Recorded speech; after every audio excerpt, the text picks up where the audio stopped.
بسم اللہ الرحمن الرحیم۔ تو آج ہم حدیث نمبر 65 کو پڑھیں گے۔ حدیث نمبر 65 میں ہر ایک سے قیامت کے دن اس کے ماتحت کے بارے میں پوچھا جائے گا، یعنی سوال کیا جائے گا۔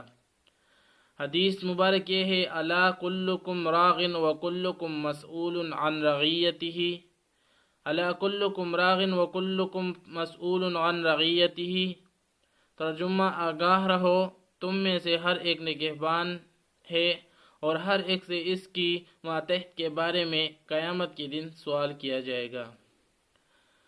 آگاہ رہو، تم میں سے ہر ایک نگہبان ہے اور ہر ایک سے اس کی رعیت کے بارے میں قیامت کے دن سوال کیا جائے گا۔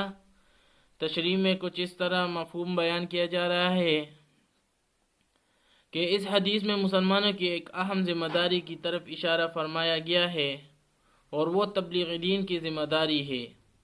جس طرح ہمارے اسلاف نے اسلام کی تبلیغ و خدمت میں جس قدر تنوع دہی اور عرق ریزی کا ثبوت دیا، اس کی بدولت اسلام کا بادل عرب کی وادی غیر ذی زرع سے اٹھا اور شمال جنوب کو سیراب کرتا ہوا مشرق اور مغرب کے دور دراز علاقوں میں برسا، اور دیکھتے ہی دیکھتے افریقہ کے صحراؤں میں اور دوسری طرف چین کے میدانوں میں توحید و سنت کی آواز گونجی۔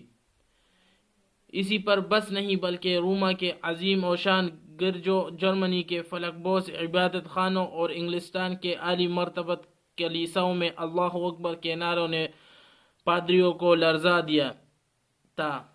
مگر جب مسلمان اقامت دین میں سستی اور کاہلی کرنے لگے اور اس کے شب و روز عیش و راحت کی تلاش کرنے میں گزرنے لگے، تو اب اسلام بزبان حال آنسو بہاتے ہوئے یہ کہہ رہا ہے۔ شعر ہے، اس کا ترجمہ یہ ہے: اور پھر انسان نے ترقی اسلام کے سوا دوسری چیزوں میں تلاش کرنی شروع کر دی، پھر کیا تھا؟ بہرحال بہت سی احادیث میں حدیث بالا کا مضمون وارد ہوا ہے کہ خود بھی اپنے اعمال کی حفاظت کرنی ہے اور دوسروں کو بھی نہایت دل سوزی اور اخلاص کے ساتھ راہ راست پر لانے کے لیے اپنی قیمتی جان اور سرمایہ بھی کپانا ہے، یعنی گنوانا ہے، اور بدی کو مٹانے کے لیے ہر وقت سعی رہنا ہے۔ تو بھائی دوستو، اگر آپ نے خدمت حدیث چینل کو سبسکرائب نہیں کیا ہے تو سبسکرائب کا بٹن دبا لیں اور بیل آئیکن کو آل پہ کر دیں تاکہ ہماری ہر ایک ویڈیو آپ تک سب سے پہلے پہنچ سکے۔ تو اللہ تعالی ہمیں اور تمام عالم اسلام کو اس حدیث پر عمل کرنے کی توفیق عطا فرمائے۔